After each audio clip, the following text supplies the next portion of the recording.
I'm going to start with Subassembly 2, the T9 front, which includes the two axles, the two block set, and I'm going to go ahead and add in the wheel and tire as well for each side. So that's this whole front section right here. In Autodesk, I've already got an assembly open, and I'm going to start by placing the T9 front. Let's rotate that on the x-axis, and then looks like I'm going to be upside down. Let's rotate that on the z, and then the y and the y, and I think I'm good there. Yeah, that looks good. Right click and OK. Let's go ahead and place the rest of the part. Oh, so before I do that, I'm going to go ahead and ground this. It's really important that you ground your base. Keeps it from moving around. It makes it a lot easier to mount the rest of the parts. So let's take the axle, open. Again, let's orient that to where it's going to go in. I'm going to do that by rotating. And there's Argo says hi to the crowd. Place. I'm going to go ahead and place the tires. Oh, do the wheels first.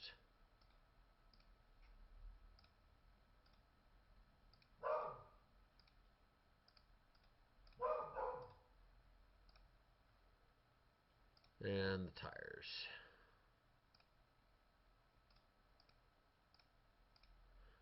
Finally, let's go ahead and place the two blocks socket.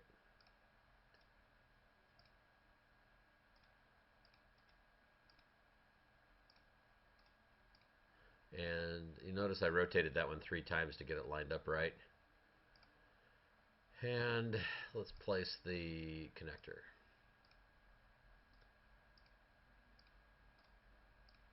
And this is the correct way. These two blocks are going to mate with the two blocks in here.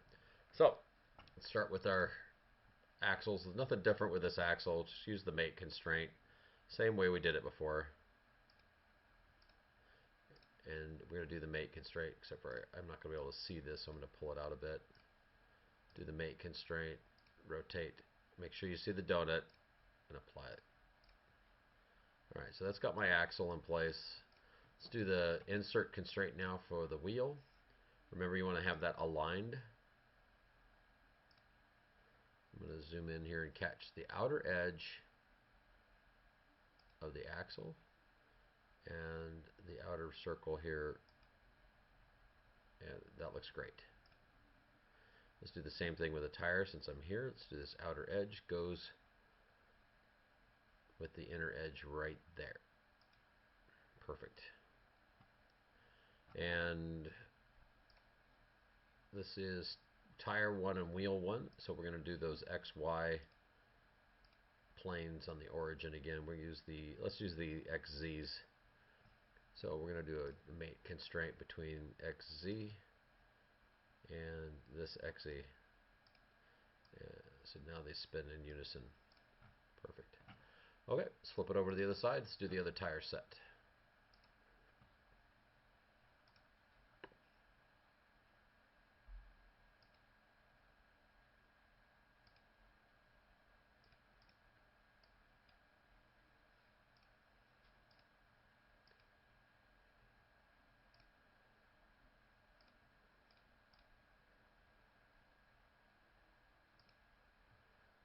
Alright, and do an insert constraint. Aligned. Start right here on this outer edge. And this outer edge in here. Finally this one. And this one. Apply that. And since we're here, let's do a mate constraint with the axle 2.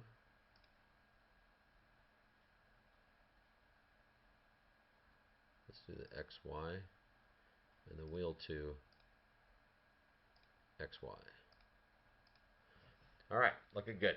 Now in the past I've had some trouble with these two parts in here, so we'll do this one bit at a time. We're going to try to mate this part in here the same way we did the other one, starting with a mate constraint. We're going to catch this upper bit right there, and mate that into the upper part here. Apply. Drag this out so I can see it a little easier. We'll do a mate constraint again. Zooming it right in on this part right here. And then it's going to have to rotate this a bit so I can get in here and mate that. And finally we'll do the flush constraint. This face here with the face right there. And that seems to have worked perfectly this time.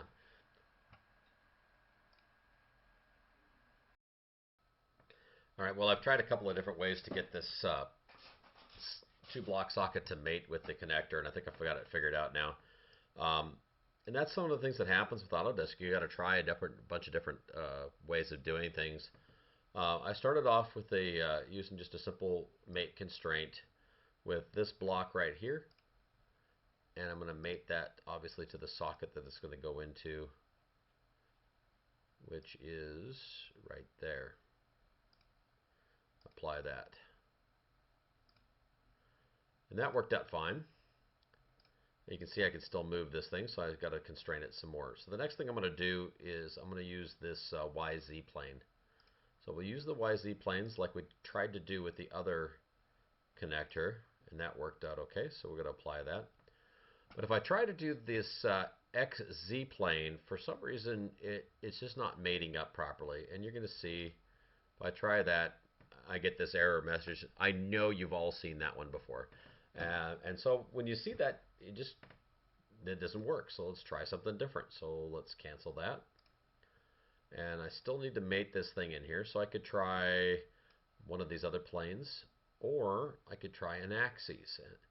And just to save us all some time, I know that this Z-axis does work. So let's go ahead and constrain to the Z-axis. And apply. And now this part is fixed in. So that seems to have worked perfectly. So there's Subassembly2. Get the tires, the front, the wheels, the axles, and the socket. So make sure you save that as Subassembly2. And we're good to go.